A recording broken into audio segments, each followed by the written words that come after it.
for the next census, it is believed that the number of children who happen to be working children, children in need of care and protection under the Juvenile Justice Act, children who happen to be socio-economically deprived, एक figure में दे रहा हूँ, national education policy में एक figure है कि 32.2 million children Bharatvarsh में ऐसे हैं, बच्चे ऐसे हैं जो स्कूल इसलिए नहीं जा पाते हैं because they are socio-economically deprived on account of poverty, on account of deprivations, they are not going to school. 32.2 million children. It's a vast number. And the number of children who happen to be children in need of care and protection as defined in JJ Act, or the victims of circumstance, the victims of crime, these children would be about the same number, 30-35 million. और हमारे पास क्या arrangement इनके लिए ये बहुत important चीज़ है. Kidnapping abduction का figure important है. The number of crimes in which children were kidnapped and abducted is 78,108. It's a very big number. It's primarily for the reason because Supreme Court gave very clear orders कि हर missing बच्चे के case को आप लोग offence मान के चलेंगे, आप प्रिज्यूम करेंगे कि किडनैपिंग है. लिहाजा नंबर बहुत ज़्यादा बढ़ गया. चाइल्ड लेबर इस देश में अगर हम मानते हैं कि करीब 30-35 मिलियन के आसपास हैं, number of crimes in respect of the Child and Adolescent Labor Prohibition Regulation Act, this particular law is very important. This law creates a new category of children, calls them adolescent. So there was a big discussion going on because we wanted, since the definition of child in BNS, definition of child in JJ Act, definition of child in various laws is already up to 18 years. We did not want this definition to change. Globally speaking, United Nations, etc., etc., we are committed to the point that definition of child should be 18 years. The government of India didn't agree. I was in Central Advisory Board of Child Labour and Ministry of Labour. They said no. We'll divide the childhood in two parts. Up to 14 years, one part, 14 to 18 years adolescent. The term adolescent was undefined in India in the law. It got defined 2016. But it created a problem because childhood got divided. So, but then the number of crimes that was committed, that was registered across the country, was only 1,235. A country which has 30 million or 25 million children, working children in difficult circumstances, suffering problems of trafficking, child labor, variety of things. ये 1200 case बहुत कम है. Juvenile justice act में बहुत सारे provisions हैं. I can't read them all of them, which are brought here. But those crimes are happening every day. Those crimes under BNS, those crimes under Juvenile Justice Act, those crimes under Immoral Traffic Prevention Act, those crimes under Child Labor Act, they are happening every day. Thousands and thousands of them. The cases are not being registered. JJ Act crimes, total number of crimes registered across the country, Juvenile Justice Act, was only 2,313. It's a very, very small number. The only law which is being seriously implemented, and there is a lot of talk about it, even the Supreme Court of India is questioning the application of law, is POCSO. The Protection of Children Against Sexual Offences Act. This particular law is an outcome of something called National Study on Child Abuse. I happen to be the team leader of National Study, Government of India study. It was part of the Global Study of Violence Against Children, 2005-7. In that study, we found that physical abuse, emotional abuse, sexual abuse, economic abuse, girl-child abuse, and neglect were rampant in India. The sexual abuse, about that it was said that every second child, male and female alike, was being subjected to some kind of sexual abuse. And that is startling and disturbing statistics or finding of the national study led to POCSO. POCSO is creation of that. So POCSO is being implemented in this country in a big way. A lot of questions being asked. The number of crimes in POCSO, let me tell you, last year is 2024 is 69,191. It's a huge number. It's a huge number. And good, it's happening. It's not that children were not being sexually abused earlier. They're being sexually abused all the same. As I told you, 2005-7, every second child, as per a study. So these are some of the issues very important. Child marriage, as you know. In child marriage, there are cognizable offences. Whatever law I am talking about, cognizable offences. Because of extraordinary effort made in Assam, you must have heard about it. The present Chief Minister, he made an effort 2 years back. The number of crimes nationally suddenly went to 6,038. 5,000 cases in Assam. Again, 2024 effort was not made. The number of crimes was only 1,400. You can see the distinction. And then, of course, cyber crimes are important, where the children get involved. So cyber crimes, the numbers are increasing. So there are some of the points I thought I'll refer to you, which is very important with regard to children. Couple of points for those who are sitting here, because you are the ones. Let me inform you that not only Delhi police or the local police, but all police officers, lady police officers, चाहे वो CISF में हो, वो GRP में हो, RPF में हो, SSP में हो, ये सभी लोग ये लॉज को इम्प्लीमेंट करते हैं. बल्कि आपको सुन के ताज्जुब होगा कि RPF, GRP जितना काम करती है उससे कहीं ज़्यादा केसेस RPF के हैं. RPF के, SSB के, इन लोगों के बहुत सारे केसेस हैं. वो लोग बहुत सीरियसली काम कर रहे हैं. बिग चेंज है. यहाँ पे मैं देख सकता हूँ कि सेंट्रल पुलिस ऑर्गेनाइजेशन लोग बैठे हुए हैं. They are almost doing equal work with regard to children. Amazing changes have taken place, particularly, I mean, the local police also has changed a lot, Delhi police has changed a lot, but the changes which have been found in the central police organizations are very heartwarming. They are really good. तो उसमें बहुत सारे जो changes वगैरह हैं उनकी तरफ से, इसलिए आप ये समझें कि ये तमाम लॉज जो हैं इनका एप्लीकेशन बहुत बहुत इम्पोर्टेंट है और इसको हमको समझना चाहिए. 3 ढंग के क्राइम्स होते हैं जेजे एक्ट के अंदर: पेटी offences, serious offences, heinous offences. जितने क्राइम ऐसे हैं जहाँ की सजा 3 साल तक है उसको पेटी ऑफेंस कहते हैं. जहाँ सजा 3 साल से लेकर के 7 साल तक उसको सीरियस ऑफेंस कहते हैं. और जहाँ सजा 7 साल से ज्यादा है उसको हीनस ऑफेंस कहते हैं. Under the Indian laws, particularly Juvenile Justice Act, FIR is supposed to be registered against children, FIR, only when a child commits a crime which happens to be heinous offense. And the changes in law that took place in 2015, which I very strongly opposed. I appeared in the Honorable Supreme Court of India in 2 cases. Supreme Court supported us that the law should not change. Justice Verma Committee supported us. The Standing Committee of Parliament supported us. Some of the change took place. Not a big change, that is heinous offences, children committing crime. लेकिन फिर भी उससे बहुत सारा confusion create हुआ है. तो ये समझने वाली बात यह है कि आप FIR रजिस्टर करें ना करें बच्चों के बारे में, लेकिन कोई बच्चा अगर कोई अपराध करता है तो थाने में डेली डायरी एंट्री होती है और बच्चे को जुवेनाइल जस्टिस बोर्ड में प्रोड्यूस करना पड़ता है. आपका काम है, ये आपके लिए बहुत इंपॉर्टेंट है. लेकिन आप इस बात को समझें कि 34,000 क्राइम अगर पूरे देश में हो रहे हैं तो आपका रोल जुवेनाइल्स के प्रति, या उसको हम child in conflict with law कहते हैं, CCL कहते हैं, उनके प्रति बहुत कम है. मुकाबले इसके बच्चे child in need of care and protection की बात मैं कर रहा हूँ, CLCP चिल्ड्रन और अदर कैटेगरीज ऑफ चिल्ड्रन, जिनको कि आप अपने प्रोटेक्टिव कस्टडी में लेते हैं, जिनको आप चाइल्ड वेलफेयर कमेटी में प्रोड्यूस करते हैं, जिनको आप होम्स पे लेके जाते हैं, जिनके लिए आपका ताल्लुक बनता है वॉलंटरी ऑर्गेनाइजेशंस के साथ, जिनके लिए आप डिस्ट्रिक्ट चाइल्ड प्रोटेक्शन यूनिट के पास जाते हैं. See, your concern, the concern of the police officers, ladies particularly, concern of the lady police officers with these kind of children who happen to be children in need of care and protection is huge. I think lakhs and lakhs of children are being produced in the country. प्रयास में से प्रयास मैं बात कर रहा हूँ, साल में कम से कम 5,000 बच्चे हम लोग प्रोड्यूस करते हैं, प्रयास प्रोड्यूस करती है चाइल्ड वेलफेयर कमेटी. और 5,000 बच्चों को प्रोड्यूस करने में जो लेडी पुलिस ऑफिसर्स होती है उनकी संख्या कम से कम आधी तो होती है, 50%. आप अंदाज कीजिए, आप प्रयास के किसी सेंटर में चले जाएं, अगर आप दिन भर रह जाएं तो 5-6 लेडी पुलिस ऑफिसर्स आपकी मुलाकात हो जाती है. क्योंकि most of the laws now, JJ act है, पॉक्सो है, या जितने भी नए लॉज बन रहे हैं उसमें स्पेशल प्रोविजन होता है कि if there are 3 let's say members in that particular group, at least 1 will be a lady police officer.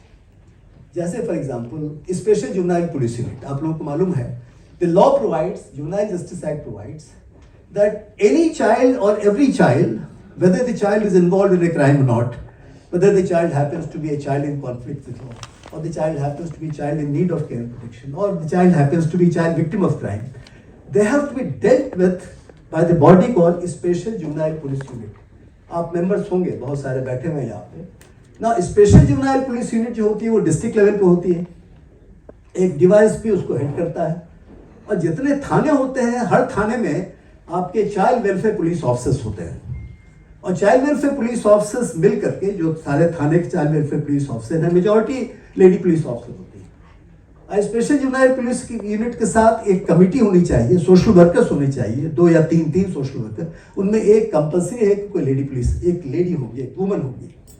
तो ये जो स्पेशल जुवेनाइल पुलिस यूनिट्स का जो एक बहुत बड़ा कंट्री में नेटवर्क है, सारे डिस्ट्रिक्ट में 790 डिस्ट्रिक्ट हैं शायद यहाँ पे, वो बहुत इम्पोर्टेंट है।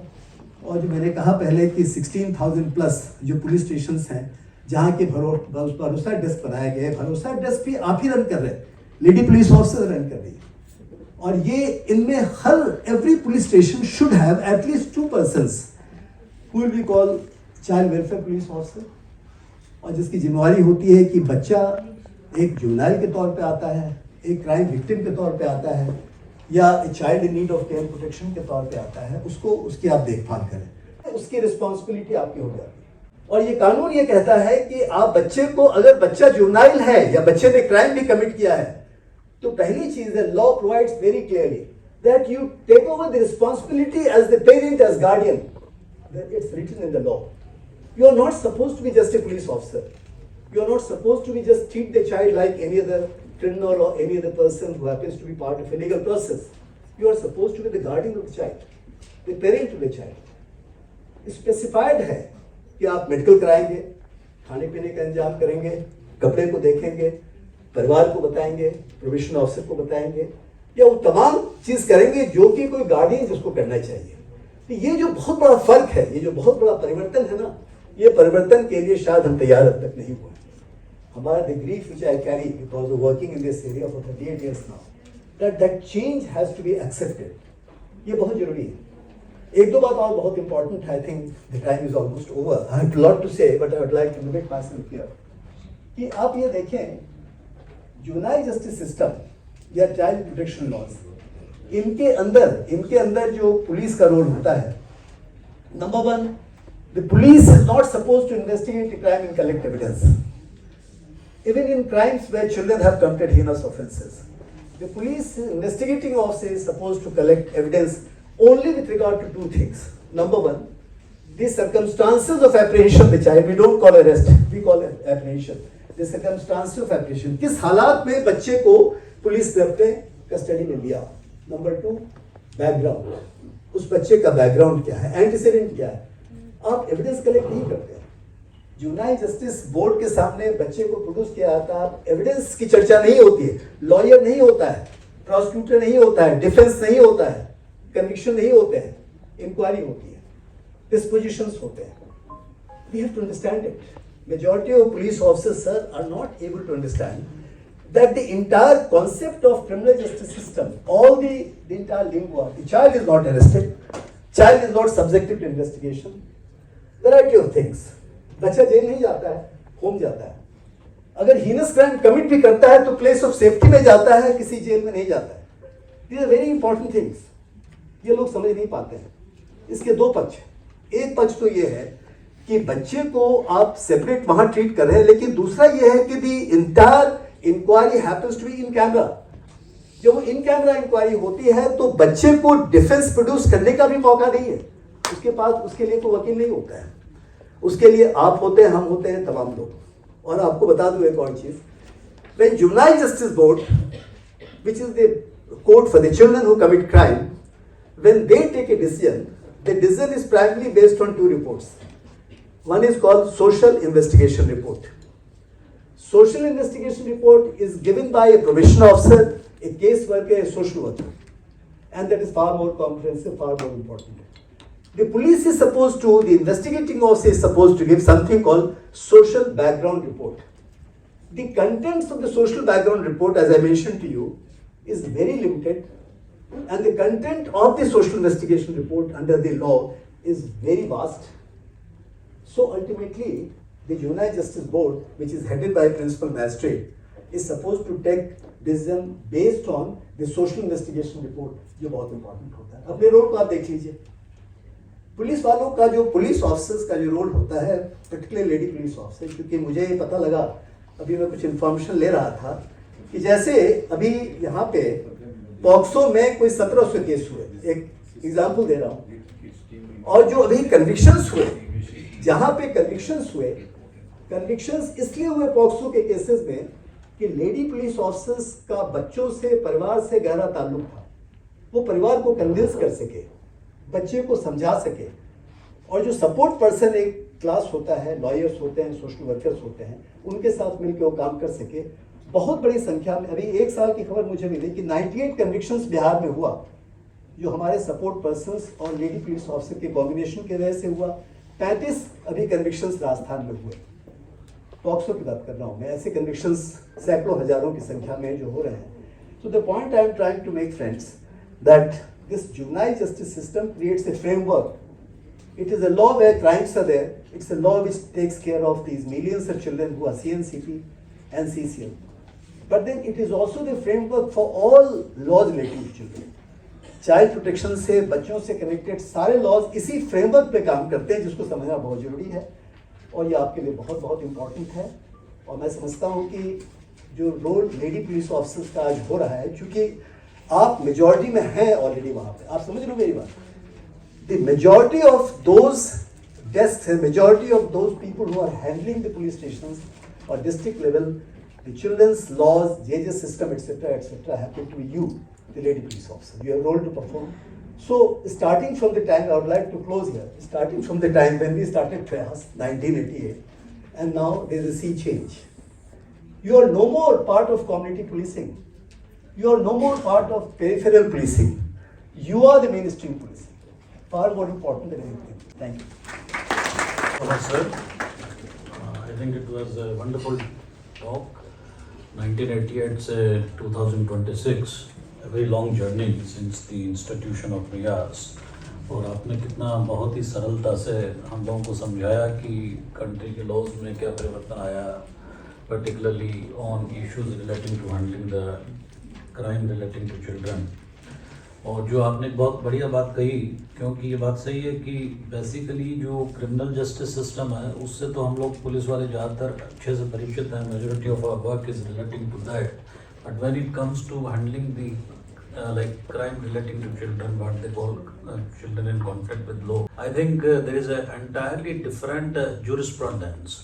तो हम CJS वाली जो jurisprudence है, अगर उसी को JJS में लगाने की कोशिश करते हैं तो I think a lot of issues crop up. And वो आपने बहुत ही अच्छे से विस्तार से हमें बताया, क्योंकि ये बातें मेरे ख्याल से काफ़ी एजुकेटिव हैं. हम लोगों को भी, बहुत लोगों को ज़्यादा इसके बारे में पता नहीं है, even after having worked in the police for so many years. Particularly जो जुवेनाइल जस्टिस बोर्ड है, मुझे नहीं लगता कि बहुत सारे पुलिस ऑफिसर्स को वहाँ ले जाया जाता है, पार्ट ऑफ ट्रेनिंग में भी एक्सपोज नहीं किया जाता. I think we remain totally unaware. We know what happens in a typical court, criminal court, and what happens in police stations and all that we know very well. तो ये एक आपने बहुत ही अच्छी सर इंसाइट हम लोगों को दी है. पॉक्सो एक्ट के बारे में भी आपने बताया, and you have emphasized the role the women police officers in particular have played when it comes to the successful implementation of this one particular law which deals with crime against children, POCSO Act. जैसा आपने बताया कि जो convictions अभी, but you mentioned two particular states, the state of Bihar and Rajasthan. एक साल में इतने सारे convictions, and that also I think the women police officer have played a very key role as he has explained. So that needs to appreciate. I think he has given us a very different perspective as far as it comes to representation of women, because he says कि majority of this work in most of the districts is being handled by women police officers. जैसा अभी भारत सरकार ने भरोसा वाली desk कायम की है, तो वहाँ पे पोस्टिंग की जाती है, तो naturally majority of the women are posted in such units, so they have been handling it from the forefront, and they have been playing a very, very active role. So I think this is a very different perspective that we have got, and now we will look forward to the interaction with the audience. But before that, I think we had a wonderful 3 speakers with us.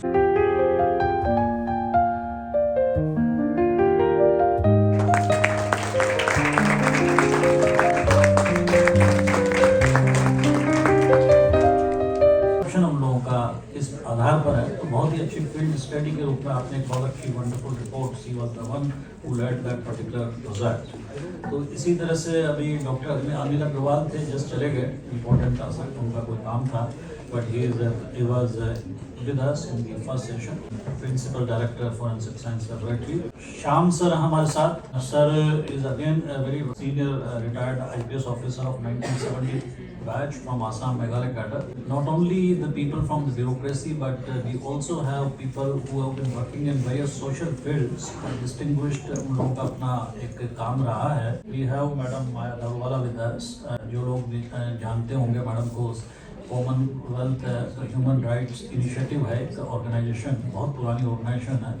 They have been doing pioneering work, और जिस तरह से छोटी छोटी किताबों के माध्यम से आम आदमी को पुलिस के बारे में जानकारी देते हैं कि क्या होता है पुलिस की स्टेशन में, कैसे आप अपना कंप्लेंट दर्ज करा सकते हैं, क्या एफआईआर होती है, मतलब एजुकेटिव इनिशिएटिव और भी बहुत काम करते हैं मैडम, पर जो मैं थोड़ा बहुत जानता हूँ। You have already introduced me. My name is Shyam Mehra. Sir.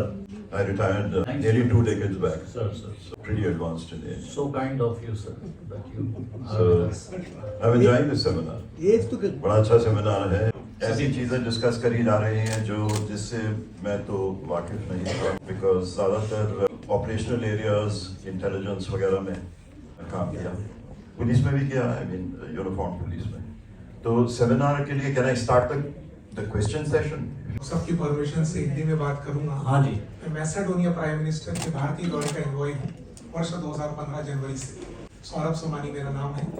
अभी थाईलैंड सरकार के साथ इंटरनेशनल ह्यूमन राइट्स और ह्यूमन राइट्स के डैमेजेस का मतलब टेररिज्म जो इंटरनेशनल लॉ में डिफेंड है, उस पर मेरा सब्जेक्ट स्पेशलाइजेशन है। क्रिटिक हूँ मैं, भारत पे माफी चाहता हूँ, लेकिन इस सब्जेक्ट को इंडियन पुलिस सिस्टम में एडॉप्ट नहीं किया गया है। जब माननीय सुप्रीम कोर्ट जो टॉप ब्रास है इंटरनेशनल लॉ की काफी प्रशंसा करते हैं, वहाँ जो पुलिस कैडर है वहाँ पे इंटरनेशनल लॉ की सब्जेक्ट की ज्यादा चर्चा नहीं होती। आपकी परमिशन से कहना चाहूंगा कि इंटरपोल असाइलम भी मैंने ले रखा है थाईलैंड पुलिस से, और इंटरपोल का जो डेफिनेशन है उसकी व्याख्या हमारे भारतीय पुलिस प्रणाली में और कैडर में बहुत ना के बराबर है। तो आप लोग की एक्सपर्टीज में चाहूंगा कि कुछ ऐसे सब्जेक्ट्स पे बात हो जो आपके इस टॉपिक को मैच कर सके, क्योंकि महिला का जहाँ हम प्रोत्साहन दे रहे हैं फोर्सेस में, और चिल्ड्रंस की बात हो रही थी, सर का मैंने सेशन सुना ध्यान से, मुझे लगता है कि इंटरनेशनल लॉ की समझ होना बहुत जरूरी है, क्योंकि काफी एनआरआई कपल्स हैं, बहुत तरह की लॉ का मिसयूज भी है और बहुत तरह की लॉ का आदान प्रदान है, और स्टेट वाइज भी समझ की काफी कमी है, ऐसा जानने को मिला है। India has very faithfully implemented, enforced, brought in legal framework of India various international instruments which have been ratified by India. So मैंने थोड़ा रेफर किया था United Nations convention rights of child 1989 ratified 1992। मैं समझता हूँ कि बहुत कम कंट्रीज ने उसको इतना अच्छा इम्प्लीमेंट किया जैसे इंडिया में किया। जुवेनाइल्स को लेके बीजिंग रूल्स एक है, रियाद गाइडलाइंस हैं, बहुत सारे हैं, I can rattle out a few more. वो सभी को हम लोगों ने रैटिफाई किया है और डोमेस्टिक लॉ में कन्वर्ट किया है। सिमिलरली जो क्राइम अगेंस्ट वुमेन है या विमेन से रिलेटेड भी जो हैं, सीडो है या बहुत सारे लॉज हैं, डोमेस्टिक वायलेंस एक्ट है, ये सारे लॉज में तो हमारा अच्छा, India has very good track record of implementing the international commitments and ratification and implementation and converting them into domestic laws, ये है। और राइट्स ऑफ चिल्ड्रन, जैसा मैंने आपको referring to that one, rights of children were non implementable completely, but because of the law which came into force, I refer to the Commission for Protection of Child Rights Act, all the 54 rights of children under UNCRC have become enforceable. ये हमारी गलती कि हम enforce नहीं करते। So your point is already being taken care of by successive governments in India. Good afternoon, sir. I am Tanushree. I joined BSF. Good afternoon, everyone. Good afternoon, sir, ma'am.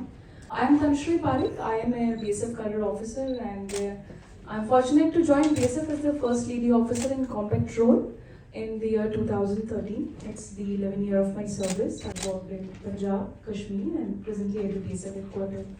This is a very important topic since, sir, specifically in CAPF, there was target that BSF, ITBP will have a 15% and the CRPF and CISF maybe 30%.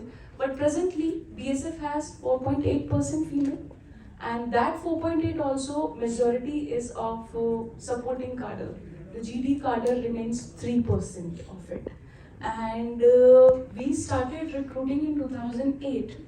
But when we talk about this, I have commanded company 5 years, and then it's been 11 years serving as an officer.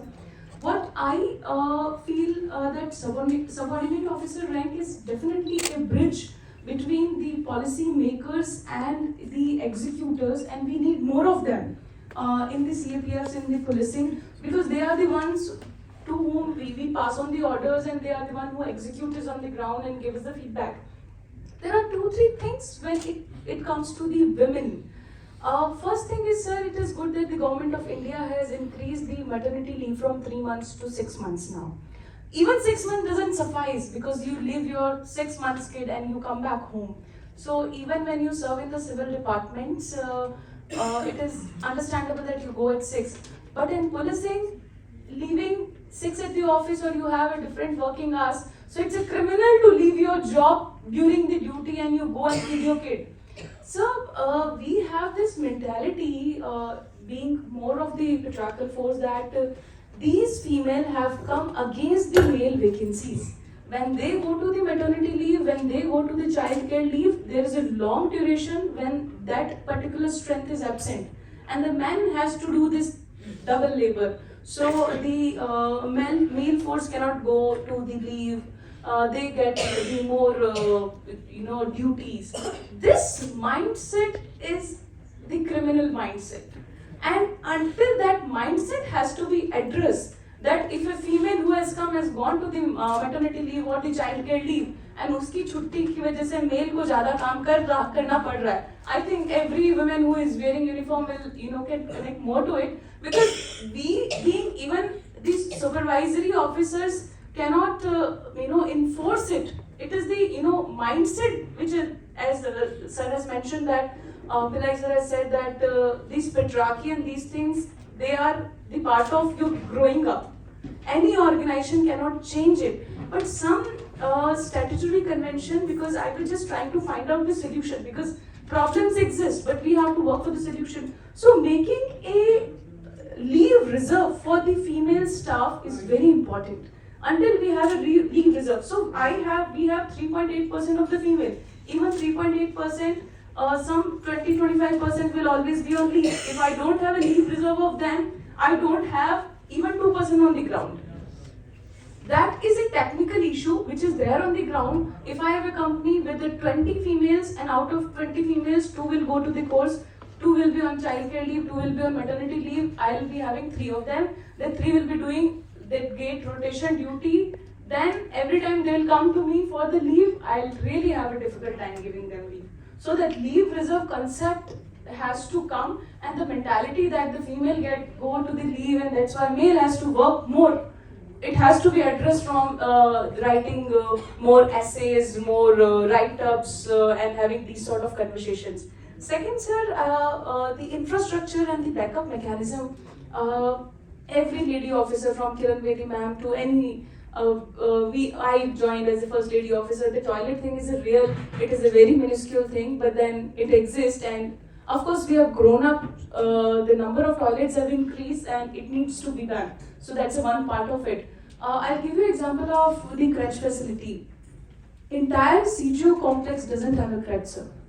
It has a headquarter of BSF, it has a headquarter of CRPF, it has a headquarter of ITBP, it is having SSB. All those organizations which implement all those things. So we will go, we will tell our units, we will tell our sectors that you need to have a crèche, you need to have a crèche, but the CGO doesn't have a crèche. So these things, these are the enabler things. So I am just looking for the solutions because the problems will keep on existing. So again, these sort of think tank and the conference are the places wherein the ideas grow, and then it is to be floated to the government and to the head of the organizations, because these are such a sensitive and minuscule idea that even if they are not implemented, system is working and system will keep on working. As ma'am has said that organization has some goal. So every time there is a discussion of putting female into the every charter, I 100% agree to the ma'am. But doing that, we unnecessarily test them. If a testing milestone is 100 for a male, irrespective of the rank, for a lady officer it is 150. 50% she has to justify every time that I can also do. And by doing that, she is also doing things which is not even required for her. But then this is the testing mindset which we have, that can she do it, and can she's balancing her home, she is balancing her office. So that enablers, small enablers, that having a crèche, having a work environment wherein going, leaving a duty place, informed leaving and coming back is okay. because in policing and in uniform forces, we are abide by the rule, and these things are very important. But we have to work for that optimum utilization of resources. That if I have a female workforce, so is it optimum to use it here or not? That optimum utilization of the female workforce, where she is required or where she is not just the gender testing that if a male is doing that, she has to do it. So that again is the third pointer which I have always felt, that sometimes we put them on a testing pen just to get them proof that they can do it, even if it is operationally required or not. Third is, for any police officer, irrespective of the gender, I feel it's more of the administrative and logistic issues rather than the operational issues. I have commanded a company at the forward defended locality. The issue which I had was a working flush, not commanding my man. So we will always consider that man will litter around anywhere, but female need is something, a toilet, working flush, and a hygiene and a changing room. So in 21st century, I think it's a high time that we should give these things to our men also. They also deserve this. So once they will start getting it, there will not be segregation between male and female, that women need something which is a toilet, which is a hygiene, which is a shed. Because for example, in the temporary duties also, we so swiftly deployed 5 units, 10 units, but we have to deploy a female, we will think, अच्छा महिला को deploy करना है, तो वहाँ toilet है क्या, वहाँ रहने का ठीक से छत है क्या? We will not think these things for a male deployment. So I think we have to think for a better infrastructure facilities for male also, so that the difference of giving everything to the female will go away and the actual equality will come up. And again, a policy dialogue for having a leave reserve and this child care, because child care apparently comes as a female's responsibility. No, it's an African proverb that it takes a village to raise a kid. Let's accept it that childbearing is a society thing, it's a male and female's job. Then only women can contribute more as required to reach the organization goal and her career perspectives. Thank you so much. Thank you very much. Doctor Deepa Verma और Mrs Aman Singh, वो security में हैं और ये forensics में हैं। आपका नज़रिया भी अगर हम समझें, आपने बहुत ही वैलिड मुद्दे, बहुत ही अच्छे मुद्दे उठाए हैं, जिनमें मेरे ख्याल से बाकी सब लोग भी पीछे जो बैठे हैं सोच सकते हैं। और तब तक आप लोग अगर कुछ कहना चाहें तो वो भी हमारे लिए काफ़ी मतलब प्रेशियस होगा, वैल्यूएबल होगा। मैं दीपा वर्मा, इस समय डायरेक्टर फॉरेंसिक साइंस लेबोरेटरी में अपनी सेवाएं दे रही हूँ एज डायरेक्टर। सभी को सूचित करना चाहूँगी कि जब मैंने अपना first assignment as assistant central intelligence officer join किया था, तब government examiner of question document हुआ करता था शिमला में। वहाँ मैं भी फर्स्ट लेडी ऑफिसर थी और वो उनके 90 साल की हिस्ट्री में मैं पहली महिला अधिकारी थी। तो उसमें मेरे भी टेस्ट इसी तरह से होते थे कि वेदर शी कैन डू और शी कैन नॉट डू। और फॉरेंसिक का क्योंकि असाइनमेंट था, इसके बाद रिपोर्टिंग ऑफिसर की भूमिका आती है और उसे केस रिपोर्ट करने के बाद एविडेंस के लिए डिफरेंट कोर्ट्स में जाना होता था। तो ज़्यादातर मुझे सुनने को मिलता था कि आपने टीचिंग क्यों नहीं ज्वाइन कर ली, this is not for you, और इस प्रोफेशन में आपको ट्रैवलिंग करना पड़ेगा, इसमें इतना टफ क्रॉस एग्जामिनेशन होता है, इसमें इतना मुश्किल आती है, ये this is not suitable for you. तो ये सब सुनने की बातें होती थी। तो आपका जो मनोबल का स्तर है ना, वो ऊपर नीचे होता रहता है, क्योंकि एक तो आप उस पूरे के पूरे ऑर्गेनाइजेशन में पहली महिला हैं, फिर आपके टेस्टिंग पैरामीटर्स भी हाई हैं, फिर आपको अपने आप को प्रूव भी करना है। और उस समय जब हम लोगों ने ज्वाइन किया तो हम लोग घर से काफ़ी दूर होते थे।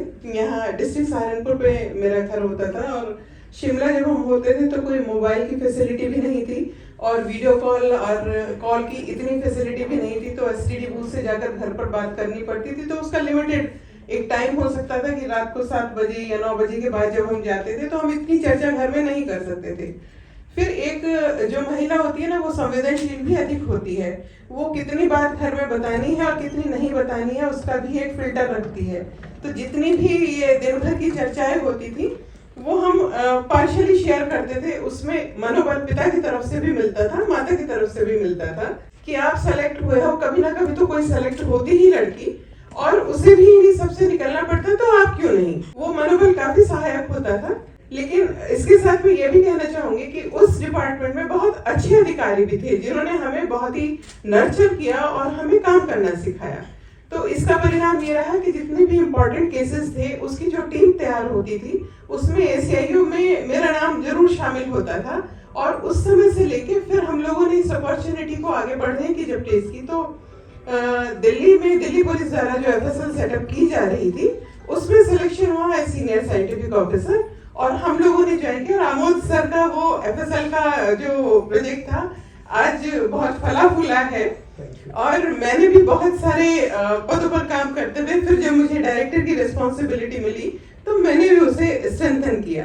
तो जो हमारे पहले डायरेक्टर थे जो ये कहते थे 1990 में कि मैंने एक लड़की को लिया है, पता नहीं कैसा कर पाएगी, फिर कभी वो जब सामूहिक रूप से कहीं ना कहीं मिलना हुआ तो उन्होंने कहा कि I am very happy that she has proved me wrong.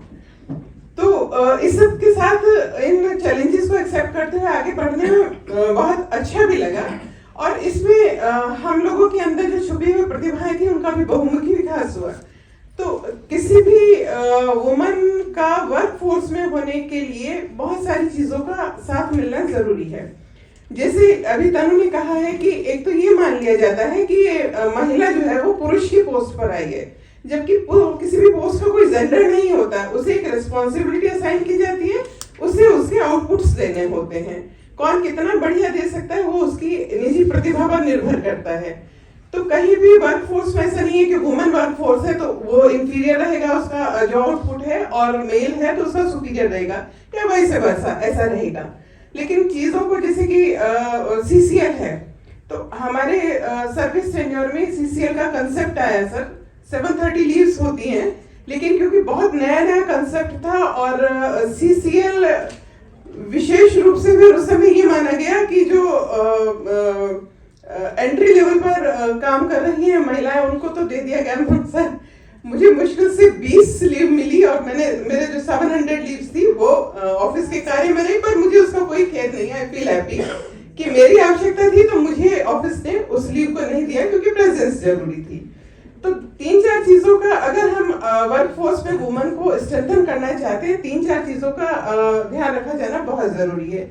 एक तो मैं प्रीवियस स्पीकर को ही कहूंगी कि जो लीव रिजर्वेशन है उसके अगेंस्ट देखा जाए कि हम कितना कोटा एडिशनल 10%, 15%, 5% किस तरह से हमें रखना होगा। दूसरा, जो बेसिक सुविधाएं हैं वो महिलाओं को ही नहीं चाहिए, पुरुषों को भी चाहिए, क्योंकि वर्क प्लेस पर उनके ऊपर भी बहुत सारे स्ट्रेस होते हैं, और मैनेजमेंट का जैसे एक वुमन कैन क्लेम कि वो बच्चों की देखभाल करती है, उस देखभाल में भागीदारी पुरुष की भी होती है, पिता की भी होती है। तो जिस तरह से CCL लीव का अगर कंसेप्ट है कि वुमन के पास है, यही लीव का कोई ना कोई प्रोविजन अगर मेल पार्टनर के पास हो तो वो भी छुट्टी लेके बच्चों की देखभाल कर सकता है। क्योंकि 18 इयर्स तक का लीव का कंसेप्ट है कि बच्चा 18 साल तक होता है, उसमें करीब 12-13 साल की आयु तक तो माँ की जरूरत अधिक होती है। उसके बाद कोचिंग में ले जाना, कहीं इंस्टीट्यूट में एडमिशन कराना, कहीं किसी क्लासेस के लिए जाना, उसमें पिता की भूमिका अधिक आ जाती है। तो इस तरह से अगर ये चीजों को भी एड्रेस किया जाएगा, हालांकि इसका डायरेक्ट इम्पैक्ट नहीं दिख रहा है लेकिन इनडायरेक्ट इम्पैक्ट रहता है, तो उसको ध्यान रखा जाएगा तो उसको बेहतर एनवायरनमेंट मिलेगा। दूसरा, सिक्योर एनवायरनमेंट। डॉक्टर दीपा, मतलब आपने भी बहुत अच्छे, अगर आप, मैं बीच में नहीं इंटरफेयर कर रही हूँ, और तो हमारे पास 2 मिनट और हैं, फिर उसके बाद जी अब मैं आ जाती हूँ फॉरेंसिक में हम किस तरह से, क्योंकि सिक्योर एनवायरनमेंट भी बहुत इंपॉर्टेंट होता है किसी के लिए भी, वो चाहे वर्किंग है या नॉन वर्किंग है, उस कंसेप्ट में। क्योंकि फॉरेंसिक है तो फॉरेंसिक में हमने पिछले समय में फॉरेंसिक को स्ट्रेंथन किया है, और जिसमें हमारी विशेष रूप से भूमिका रही है, हमने अलग लैब डेवलप की है कि हमारा अगर कोई sexual assault and rape cases का कोई केस रहता है, वो पॉक्सो है या जुवेनाइल से कनेक्ट होता है या चाइल्ड प्रोटेक्शन से कनेक्ट होता है, उसके लिए लैब सेटअप की और टीम्स बनाई कि इसमें जो है रिजल्ट विदिन 2 वीक्स चला जाए या विदिन 3 वीक्स चला जाए। इसी तरह हमारे हर डिवीजन में, चाहे वो साइबर है, चाहे वो साइकोलॉजी है, उनमें भी इन चीजों को स्ट्रेंथन किया है। और जो वुमन हमारी वर्क फोर्स है उसे भी टाइम एंड अगेन जो ट्रेनिंग का कंपोनेंट है उसके साथ मोटिवेशन का कंपोनेंट है, उसको ध्यान में रखते हुए हम लोगों ने ऐसा प्रयास किया है कि जो हमारा रोल है कि क्राइम अगेंस्ट वुमेन और चिल्ड्रन एट एनी प्लेस, चाहे वो वर्किंग प्लेस है या अदर है, उसको हम स्ट्रेंथन किया है और हम फर्दर स्ट्रेंथनिंग के लिए भी और लैब सेटअप कर रहे हैं। और फ्यूचर में भी जैसे हमसे अपेक्षा रखी जाएगी, क्योंकि हमारी जिम्मेदारी है वर्कफोर्स में वुमेन का एक बेस्ट एग्जिस्टेंस हो और बेस्ट आउटपुट आए, वो हम अपनी भूमिकाओं को निभाते रहेंगे। धन्यवाद। अगर आप सिक्योरिटी में है, कुछ कहना चाहेंगे? मैं को पब्लिशर और एसोसिएट एडिटर हूँ। इंडिया की 2 लीडिंग सिक्योरिटी मैगजीन्स हैं, सिक्योरिटी टुडे और सिक्योरिटी अपडेट से, जो जनरली हम प्राइवेट सेक्टर को काफ़ी रिप्रेजेंट करते हैं हद तक, और टेक्नोलॉजी वगैरह में गाइडेंस वगैरह हम उनको देते हैं। हमारी मैगजीन फिजिकल सिक्योरिटी से लेके साइबर सिक्योरिटी तक सब कुछ कवर करती है। पुलिस फोर्सेस में और हमारे में प्राइवेट सिक्योरिटी में बहुत सिनर्जी है। हमारे में भी विमेन की रेशो बहुत कम है। हालांकि स्ट्रेंथ वाइज देखा जाए तो private security force today is more than 10 million. We are the right hand of the police forces, but the ratio of men to women is less than 10%. One of the main challenges is we have been debating about it in various forums, issues. We lead those forums with the government also. Women feel, as somebody said, that they are occupying a man's chair, which is true in the corporate world also. They are not given equal pay scales. They are not even, if a lady CSO is there in Boeing, she is also facing the same problems. Crash facilities. Lot of corporates today are hesitating in employing women of childbearing age. One of the primary reasons, because I sit on board of some industrial associations and those also other bodies, they feel कि 6 महीने की maternity leave देनी पड़ती है, उसके बाद 1-2 महीने lady join करती है, फिर उसको लगता है वो कोप अप नहीं कर पा रही है बिकॉज घर से सपोर्ट या सोसाइटी का सपोर्ट नहीं है, तो वो रिजाइन कर देती है। With the organisation faces that loss, वो 6 महीने तो पहले किसी को एम्प्लॉय नहीं कर सकते, फिर 2-4 महीने निकल जाते हैं, वो रिजाइन कर देते हैं, तो वो 1 साल का प्रोसेस हो जाता है जब somebody comes. So all those things have to be thought out, and हमारे को ये चेंज लाना पड़ेगा from the school level, as Pillai sir rightly said. एक ज़माना था जब हम नारी को शक्ति समझते थे, आज हम नारी को अबला समझ रहे हैं, but we forget that a woman is a force multiplier. She can do multitasking much better compared to men. Men and women have to be treated equally. Women's intuition in certain matters is much stronger, which is not recognized under any law, any societal things, but there has to be a place for those instincts. In a society, if women have to grow, that change, when you say that behind every successful man is a woman, then behind every successful woman also, men have to equally be participative in her role in the society, in the organization. That difference has to be diminished. ACP Renulata, special police unit for women and children, और स्कूलर भी देख रही हूँ इस समय में। Sir मैं बताना चाहती हूँ, मैंने 1888 को दिल्ली पुलिस ज्वाइन किया। उस समय महिलाओं की संख्या दिल्ली पुलिस में बहुत कम थी। हम लोग 102 आए थे सर, 90 हमारे ASI थे और हम 12 सब इंस्पेक्टर्स आए थे सर। ट्रेनिंग के बाद जब हम थाने में ज्वाइन किया तो हमें ड्यूटी ऑफिसर बिठाया गया, क्योंकि उस समय महिलाएं थाने में आने से डरती थी, तो हमें थाने में इसीलिए DO बिठाया गया कि जो वीमेन कंप्लेनेंट आएंगी उनको एक कंफर्ट जोन मिलेगा, वो हमसे बातचीत कर पाएंगी। सर हमारे इस रोल में अभी तक तो बहुत सारी नेगेटिव बातें हुई, थोड़ी प्रॉब्लम हमने भी फेस की हैं, लेकिन सर हमारे कुछ ऑफिसर्स ने हमको बहुत सपोर्ट किया है। हम लोगों ने जब एज अ ड्यूटी ऑफिसर काम किया तो सर हम लोग 8 से 4 DO बैठते थे, तो जो 4 बजे से सुबह 8 बजे तक की कॉल वगैरह होती थी, नॉन PPR रजिस्टर बनते थे सर, उन सबको हम कंप्लीट करते थे। फिर भी कुछ ऑफिसर्स जो हमारे रैंक के थे वो कहते थे आप लोग करते क्या हो। मुझे लगता था कि ये क्या करते हैं, वो जो इमरजेंसी करते थे उनको लगता था कि इमरजेंसी ही काम होता है, इन्वेस्टिगेशन काम होता है, DO का कोई काम नहीं है। तो सर उस चैलेंज ने कि आप क्या करते हो, मुझे लगा कि मुझे इमरजेंसी करनी चाहिए। और सर मैंने 96 के बाद मैं नॉर्थ वेस्ट डिस्ट्रिक्ट गई। उसके बाद सर मैंने मोस्टली पुलिस स्टेशन में काम किया है और मैंने इमरजेंसी ऑफिसर काम किया है सर। उस समय हमने काइनेटिक होंडा खरीदे सर, उसके लिए लोन मिलता था डिपार्टमेंट से, 36,000 का मिलता था सर, सैलरी बहुत कम थी सर। तो सर हम जब स्कूटर में जाते थे ना सर इमरजेंसी करने के लिए, उस समय सर हम साड़ी पहनते थे, ग्रीन कलर की साड़ी और व्हाइट ब्लाउज था। पैंट शर्ट हम लोग कम पहनते थे क्योंकि मोस्टली वही पहना करते थे सभी हमारे फीमेल ऑफिसर्स। तो सर हम जब कॉल अटेंड करने जाते थे तो सब लोग हमें बहुत ध्यान से देखते थे। दूसरी बात मैं कहना चाहती हूँ कि जो हमारे असिस्टेंट होते थे उनको हमारे साथ जाने में शर्म आती थी, तो हम कहते थे आप अपने व्हीकल में जाइए, हम अपने व्हीकल में जाएंगे सर।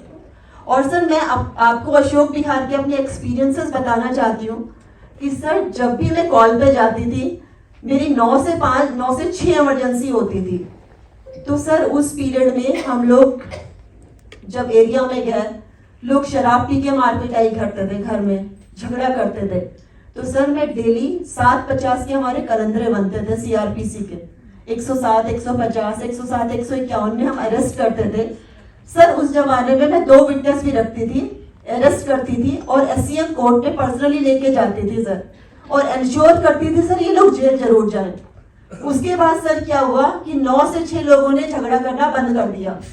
आपको मैं सच्चाई बता रही हूँ, अशोक विहार थाने की बात है। मैं 99 से सर 2001 तक रही हूँ वहाँ पर। और सर मैं पब्लिक के सपोर्ट की बात बताना चाहती हूँ आपको। उस समय मैं भी यंग थी सर, मैं पब्लिक का सपोर्ट ऐसा था कि अगर एक डेड बॉडी मुझे मिल जाती थी, उस जमाने में 700 रुपए का खर्चा आता था। उस डेड बॉडी को मैं सब्जी मंडी ले जाती थी मॉर्चरी में सर, उसका पीएम करवाती थी। उसके बाद मैं निगम बोध घाट लेके जाती थी सर, और वहां जब तक उसको अंतिम संस्कार ना हो जाए 20 रुपए की पर्ची मिलती थी सर, उसको मैं जमा ना करवा लूं तब तक मेरा काम खत्म नहीं होता था सर। तो सर जो वहां के लोग थे अशोक विहार के सर, मैं आज भी उनकी थैंकफुल हूँ सर। वो सिर्फ मुझे ये कहते थे बहन जी कभी कोई काम हो तो हमें बताइएगा। तो सर मैं उन लोगों को कॉल करती थी कि भाई साहब मेरी मदद कीजिएगा, और सर वो लोग मेरे साथ सब्जी मंडी भी जाते थे और निगम बोध घाट भी जाते थे। तो सर मैंने देखा पब्लिक आपको बहुत सपोर्ट करती है अगर आप फील्ड में काम करते हैं तो। इवन सर कई ऐसे केसेस होते थे जो बिल्कुल ब्लाइंड केसेस होते थे, उसमें भी पब्लिक मुझे बताती थी, क्योंकि सर मैं डेली जाती थी उस जगह। अगर कोई एक्सीडेंट हो गया सड़क में, मॉर्निंग में एक लेडी जा रही थी सर, उसका एक्सीडेंट हो गया, हॉस्पिटल भी 2-3 थे सर उस समय, एलएनजेपी था, हिंदू राव था सर। उसको एलएनजेपी में जब एडमिट कराया मेरे पास कॉल आई, ब्लाइंड कॉल थी, वो बेहोश थी महिला। जब मैं वहां पहुंची हूँ तो डॉक्टर ने अनफिट फॉर स्टेटमेंट बताया सर। जब मैं वापस मौके पे गई हूँ, उसके घर गई हूँ सर, बहुत गरीब थी वो, मेड का काम करती थी। मैंने सब लोगों से पूछा इसके साथ क्या हुआ बताइए।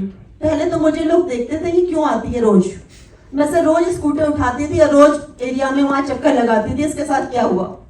सर आप मानेंगे लोगों ने मुझे छोटी सी पर्ची पे एक नंबर दिया। एक दिन इस रंग का स्कूटर था और ऐसा लंबा सा आदमी इसको चला रहा था, जब ये लेडी गिरी तो ये भी गिरा था। सर मैं जब अशोक विहार जाती गई अपना अथॉरिटी में सर, उन्होंने मुझे नंबर दिया कि ये फलानी जगह का है। जब मैं उसके घर से जब पीतमपुरा गई सर तो स्कूटर खड़ा था, मैंने कहा ये तो स्कूटर एक्सीडेंट वाला है। तो सर हम जाके कहते थे स्कूटर अभी उठाओ भाई, साथ लेके जाओ कि आपके बेटे ने एक्सीडेंट किया। कहते ऐसे हो ही नहीं सकता। मैंने कहा शक्ल देखनी एक बार। तो सर वो डर के मारे छुप जाते थे।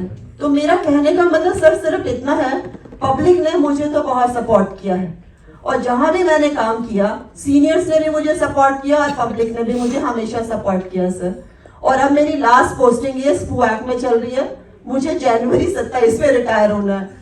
तो सर मैंने देखा कि मैंने जितना सपोर्ट देखा ना सर पब्लिक, अगर हम काम करते हैं तो सीनियर्स का, पब्लिक का बहुत मिलता है। Thank you sir.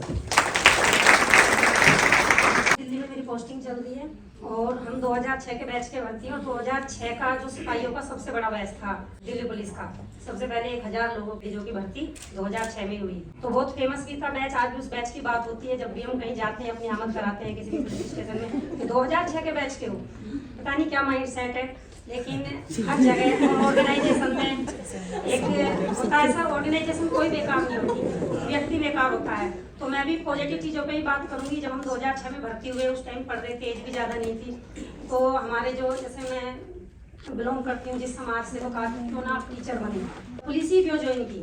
तो मेरा सवाल, बहुत से लोग यहाँ पर ये बोल सकते हैं कि देश सेवा करनी थी, नहीं, हम बहुत किसान एक छोटी सी फैमिली से बिलोंग करते हैं, जो मिल गई सो हमने अडोप्ट कर लिया उसको, कि जो भी मिल जाए ग्रैब कर लिया हमने 12th करके ही। लेकिन इसका एक प्लस पॉइंट मेरे को ये लगा सर पूरी नौकरी में, कि शायद टीचर को इतना कोऑपरेशन नहीं मिलेगा स्कूल की तरफ से जो हमें मिलता है। हमने जब अपने बच्चे, पता नहीं हमारे बच्चे कैसे पल गए, फैमिली सपोर्ट के बिना पल गए, सिर्फ हमारे डिपार्टमेंट की सपोर्ट की वजह से, क्योंकि इतना सपोर्ट मिला है। पर्टिकुलर बंदा हर जगह अच्छा और बुरा होता है सर। कई बार सिचुएशन आती है कि हमें अच्छे भी सीनियर्स मिले और बुरे भी मिले हैं।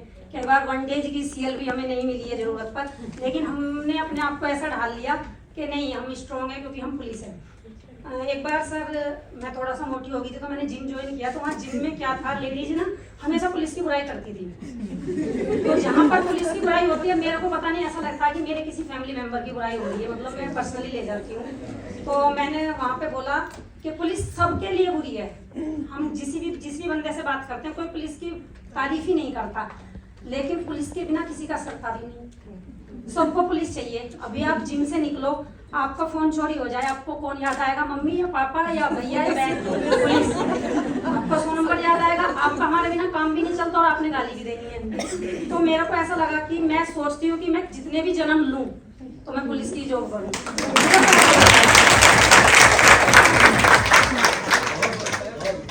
एक जाने की भी कुछ चीजें होती हैं हमारी फैमिली में, जो भी है, मतलब ससुराल में मेरे दादा ससुर वो भी इंडिया चाइना वार में शहीद हुए थे, हस्बैंड भी पुलिस में, मैं भी, अभी मेरे बेटे ने एनडीए क्लियर किया है। सो हमें ऐसा लगता है कि इससे बढ़ के कोई भी काम नहीं है। जब वर्दी पहन के बंदा निकलता है, यदि कोई पुलिस वाली या पुलिस वाला खड़ा है, कोई भी पब्लिक में अननोन पर्सन किसी भी जगह फंस गया है, उसको दिखता है वो वर्दी वाला खड़ा है दूर, वो मेरी हेल्प जरूर करेगा। एक टीचर, कोई स्टाइलिश मैन, कोई ओडी गाड़ी में भी खड़ा है, उसके पास वो मदद के लिए नहीं जाएगा, लेकिन वर्दी में कोई लेडीज खड़ी है, कोई जेंट्स खड़ा है, वो सीधा उसके पास पहुंचेगा कि ये बंदा मेरी मदद करेगा। इसकी वो पावर है। तो पॉजिटिव ही रहा है सर मेरा ये सफर 20 साल का, और बड़ा अच्छा लगता है कि मैं अपने आप को ब्लेस समझती हूँ कि मुझे ये पुलिस परिवार मिला है। Thank you so much. I'm really fortunate to be among all of you, and it is giving me so much joy and learning on various levels. अभी मैंने जितने भी स्पीकर्स को सुना, एंड इवन जो BSF से मैम बोल रही थी, जो अपने एक्सपीरियंसेस शेयर कर रही थी, so I'm coming from the background of psychology and I am also an organizational behaviorist. एक डीपर इशू हमें दिखता है, whatever the discussion was going on, ma'am ने जो अपने एक्सपीरियंसेस बताया, चाहे वो इंफ्रास्ट्रक्चर के लेवल पे हो, साइकोलॉजी के लेवल पे हो, एक डीपर इशू है वो ये है कि कहीं ना कहीं इन सब वजहों से जो भी ऑर्गेनाइजेशन के अंदर इश्यूज आ रहे हैं, स्ट्रक्चर की वजह से, चाहे वो पैट्रियार्कल माइंडसेट की वजह से, चाहे हिस्ट्री की वजह से, साइकोलॉजिकल सेफ्टी कहीं ना कहीं कॉम्प्रोमाइज होती है ऑफ अ वर्कफोर्स। जब एक विमेन एंटर कर रही है उस फोर्स के अंदर, she is coming with the thought, जैसे मैम ने बोला, कैन शी डू इट। और बहुत बार ये आवाज सिर्फ बाहर की नहीं रह जाती है, वो इंटरनलाइज होने लगती है धीरे धीरे।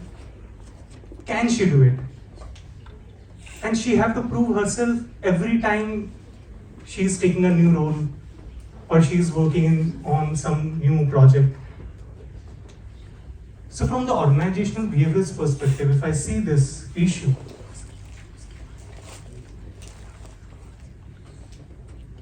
डीपर लेवल पे जाकर के हमें इससे डील करने की आवश्यकता है. चाहे ठीक है, ये ऊपर का इशू है कि इंफ्रास्ट्रक्चर आप सही कर दीजिए और चीजें सही कर दीजिए, बट कहीं ना कहीं एक माइंडसेट के अंदर वो हमारे को एक कोर लेकर के आना पड़ेगा कि we have to build that psychological safety for everyone who is working the force. वहां पे जेंडर मैटर नहीं करता, फीमेल हो चाहे मेल हो. जैसे मैम ने भी बोला कि अगर इंफ्रास्ट्रक्चर के अंदर आपको इंप्रूवमेंट्स लानी है, why we have to focus on female, we have to focus on the force.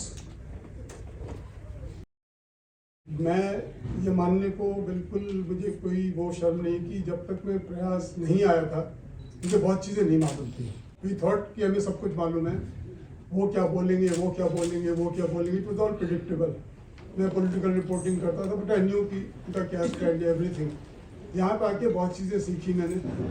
Khan साहब के साथ जब भी बैठता हूँ कुछ सीखता हूँ। मतलब सामने नहीं कह रहा, बट आई से इट एवरीवेयर। लेकिन एक चीज़ I was talking, I was listening to mister Pillai talking about Panchayati Raj. बहुत सही बात है कि जब तक हम करना नहीं चाहेंगे हम नहीं करेंगे। वी कैन पोस्टपोन इट, विभिन्न रिजर्वेशन की बातें करते रहेंगे, पार्लियामेंट डिसॉल्व हो जाएगा, जैसा कई बार हुआ। बट उसका एक फ्लिप साइड है। I had a chance, Rajasthan में मुझे भेजा गया महिला सरपंचों से बात करने के लिए। तो हमें क्वेश्चनर दिया गया दिल्ली से बना के कि आपको ये सवाल करना है। पहले तो कहा गया कि आप मेन को अलाउ नहीं करें, खाली औरतों को बुलाएंगे, विच इज़ नॉट पॉसिबल। वो ट्रैक्टर्स पे भर के कहाँ से लोग राजस्थान में आ रही हैं, तो वो तो खैर गिरना। तो खैर हमने कहा आप लोग पीछे बैठ जाइए और हम क्वेश्चनर से महिलाओं से पूछ रहे थे। एक सवाल जो मैं हर जगह जब मौका मिलता बोलते, एक क्वेश्चन था उसमें घर का मुखिया कौन है। Simple question.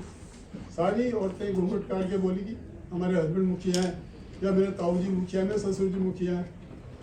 तो मैंने कहा मुझे नहीं समझ में आता कैसे मुखिया, मैं तो मुखिया नहीं हूँ घर में। मैं घर से निकलता हूँ, सुबह शाम तक आता हूँ, रात तक आता हूँ, सारा काम तो मेरी वाइफ देखती है। कुछ प्रॉब्लम हो बच्चों की, पढ़ाई की, बिजली की, व्हाटएवर, वो डील करती है। मैं तो मुखिया नहीं हूँ, मुखिया तो वो मेरे घर की। कैन यू इमेजिन, वहाँ पे आदमी लोग लठ लेकर खड़े हो गए, भाई साहब ये सिखा के ना जाइयो। मैंने कहा नहीं भाई, मैं 4 दिन की लहर में आपकी बीवी को उठा के नहीं ले जाऊंगा, डोंट वरी। बट ये था जो माइंड से सिखाने की बात थी। तो it's not just enough for women to be reservation से सीट मिल जाए। मैं वो कहना चाह रहा हूँ कि उनके अंदर भी आना चाहिए फीलिंग कि हम कुछ हैं, मतलब हमारा कुछ रोल है, रिस्पॉन्सिबिलिटी है। Before that, I'll just briefly say I'm Rajan Vadekar. I was a 1935 IPS man, retired in 2012, DG Energy. I'm from the same cadre as Mr. Pradesh from Kerala. We are talking a lot about, I think, one very smart BSF officer here. She spoke, and Mrs. Singh, whom I also know very well. The question is this 33% होना चाहिए या 50% होना चाहिए will only remain a tokenism till we change the duty structure. I'll tell you from my experience in the BSF. It was in 2008 that the Women's Battalion Parade, hear me out. I was there and I had the honor of reviewing the first parade of theirs also. I was special DG headquarters, and then they were to be posted. When the lady officers were to be posted to our border outposts, obviously we had to have a separate barrack. That was done. Separate mess हमने बना कर दिया. They should eat together. Toilet facilities, all that was done. The problem was the pressure from their families कि अकेली रह रही हैं when and that also at a very long distance from the village. That was the first issue. So they used to always want to go home. They both chittiyan aa rahi. The second was when they became mothers. Obviously, the first few months, not first few months, I would say the first few years, the mother's presence is absolutely essential. I mean, how do you bring up a child?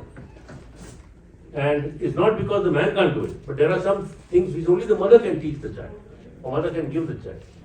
So when I put up a note saying that whenever one of our lady officers bears a child, she may be given a posting in the headquarters for a tenure, let's say, of 2 years or so, so she can.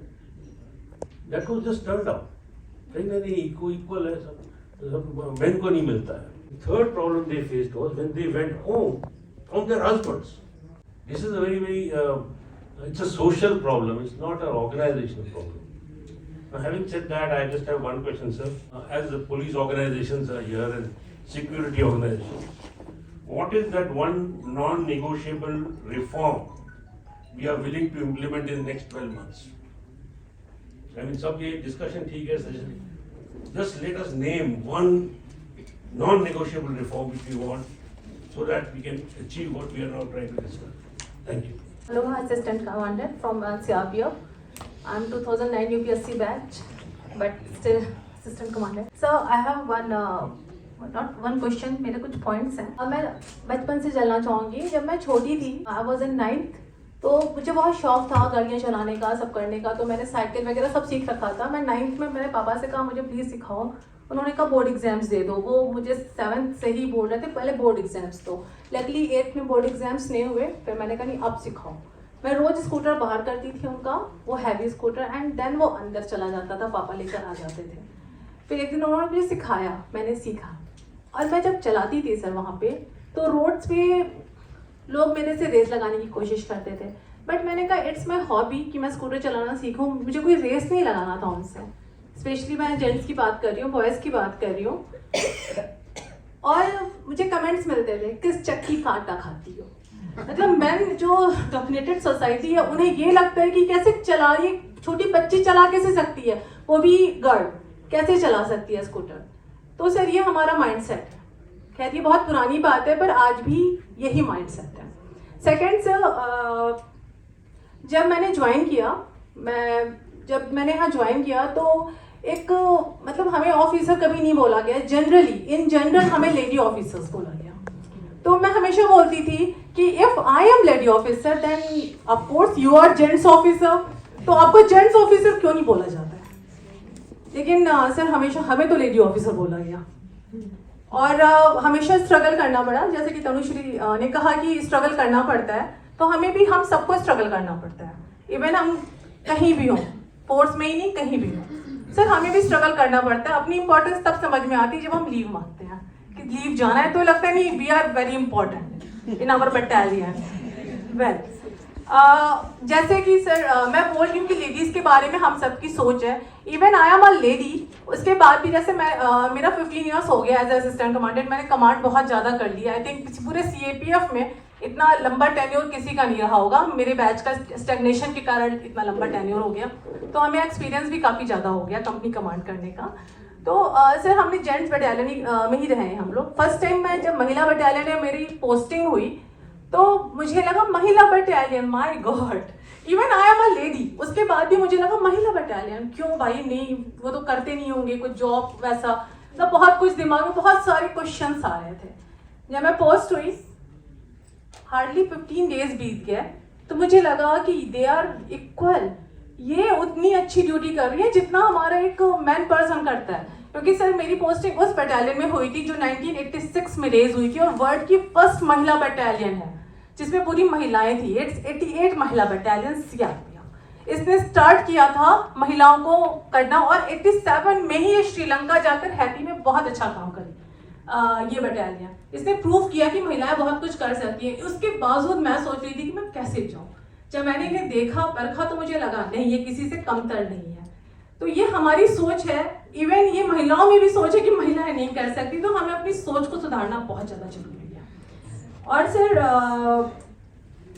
मैं एक बात बोलना चाहूँगी कि जैसे sir ने कहा training होनी चाहिए, वास्तव में ट्रेनिंग्स होनी चाहिए, because we don't know our rights. जब तक हम अपने राइट्स नहीं जानेंगे तब तक हम कैसे फाइट कर सकते हैं कि ये मेरे राइट है मुझे दो। हम डिमांड नहीं कर सकते हैं, तो we must know our rights. Second sir, अब हम बात करते हैं कि सॉल्यूशंस की। जनरली हम सॉल्यूशंस की बात करते हैं, बट हम सॉल्यूशंस की बात तभी कर सकते हैं जब हमें प्रॉब्लम पता हो कि प्रॉब्लम क्या है। ड्यूटीज़ हम कमतर नहीं करते, ड्यूटीज़ हम बराबर करते हैं। बात आती है हमारे बच्चों की, जब बच्चे छोटे होते हैं, जब उन्हें ज़रूरत होती है सबसे ज़्यादा मदद की। बात आती है जब हमारी मैरिज होती है, जब हमारी सोसाइटी को लगता है कि नहीं हमें अपनी फैमिली को टाइम देना है। इसलिए मेरी एक रिक्वेस्ट है कि रैशनलाइजेशन होना चाहिए ड्यूटीज़ में। जैसे सर ने भी बोला, कुछ पॉइंट सर ने बोला था अभी, तो रैशनलाइजेशन बहुत ज़रूरी है। लाइक मैं जिस बटालियन में हूँ, आज 3-4 कंपनियाँ हमारी गई हुई हैं वेस्ट बंगाल में। 3-4 मंथ्स बीत गए, हमारी कंपनियाँ वही हैं, LO ड्यूटी कर रही हैं। इट्स ओके सर कि बटालियन कंपनियाँ वहाँ गई थी, इलेक्शन करा दिया। अब उनके कई ऐसी हमारी महिलाएं हैं कि उनके बहुत छोटे बच्चे हैं, उन्होंने किसी के सहारे छोड़ रखा होगा, तो उनके घर पे कितना निगेटिव इम्पैक्ट पड़ रहा होगा, उनके लिए पनिशमेंट है कहीं ना कहीं। तो रैशनलाइजेशन बहुत ज़रूरी है। और सर अभी मैं बता रही हूँ कि हम लोग गए थे वेस्ट बंगाल, तो मेरी ही एक सेक्शन थी जो कि पोल ड्यूटी में कर रही थी। वहाँ पे लोग आ गए, EVM पे अटैक करने आ गए, फटाफट डोर बंद किया गया। मैं कुछ देर बाद ही पहुंची क्योंकि मैं दूर थी वहां से, बहुत ज़्यादा पॉइंट्स पे ड्यूटीज थी। फटाफट डोर बंद किया गया। वो लोग आगे कि भाई अब तो हम कुछ गड़बड़ करेंगे। तो हमारी महिलाओं ने कहा, हमारी एक सब इंस्पेक्टर वहाँ थी, उन्होंने कहा कि आप अंदर नहीं आ सकते। कहा तुम महिलाएं क्या करोगे, ये जो लटका रखा है उससे क्या करोगे, मतलब AK-47 से करोगे क्या। उन्होंने कहा बेटा आप लोग हमारे भाई जैसे हो, और ये जो लाठी है ना सिर्फ पकड़ने के लिए चला भी सकते हैं, और जो ये बंदूक है ना हमने बहुत अच्छी ट्रेनिंग ली है, लेकिन आप लोग भाई जैसे हो इसलिए आपको छोड़ रहे हैं। और फिर उन्होंने पूरा टैकल करके उनको हटाया। लेकिन हमारे समाज की क्या सोच है, आप महिलाएं क्या करोगे। तो सर समाज में सिर्फ महिलाओं की सोच को अद्यतन करने से ज़्यादा जरूरी है कि इस पुरुष प्रधान समाज में हम उनकी सोच को और ब्रॉड बनाएं और अच्छा बनाएं। Sir thank you. पुरुष वर्ग का भी अगर हमको कुछ राय मिले, उनकी सोच सुनने को मिले। मेरा नाम डॉक्टर OP मिश्रा, मैं retired IPS officer good cadre का हूँ। सर मैं अभी राजेंद्र सर ने एक बात कही कि कौन सा ऐसा नॉन निगोशिएबल पॉइंट हम रखे हैं पुलिस के लिए अगले 12 महीने में। Sir with due humility I will say our focus should be on the behaviour and response and our attitude. I think ये तीन चीज सब चीज़ों की जड़ में है सर। एक्चुअली आज जो हम महिलाओं की चर्चा करें, अगर 50% भी अगर महिलाओं का पार्टिसिपेशन बढ़ गया फोर्स में, लेकिन एक कलीग के रूप में अगर एटीट्यूड नहीं चेंज करेगा किसी आदमी का जो उसके साथ काम करने वाले हैं, तो I don't think that you will only achieve the quantitative dimension of a participation of a woman, but she will have lot of stress, she will have lot of issues also that. मैं एक बड़ा छोटा सा आपको उदाहरण देना चाहता हूँ कि कैसे एटीट्यूड बिहेवियर ये सब मैटर करता है। मेरी फर्स्ट पोस्टिंग ट्रेनिंग के बाद एयरपोर्ट दिल्ली पुलिस का जिस वक्त एयरपोर्ट था, तो एयरपोर्ट में 3 शिफ्ट होता था और तीनों शिफ्ट में मेल फीमेल सब जो है वो काम करते थे वहाँ। तो शिफ्ट वाइज ट्रांसफर हुआ। एक मेरे शिफ्ट में कोई लड़की काम करती थी, उसका ट्रांसफर किसी दूसरे शिफ्ट में, और वो भी इंटरनेशनल एयरपोर्ट पे।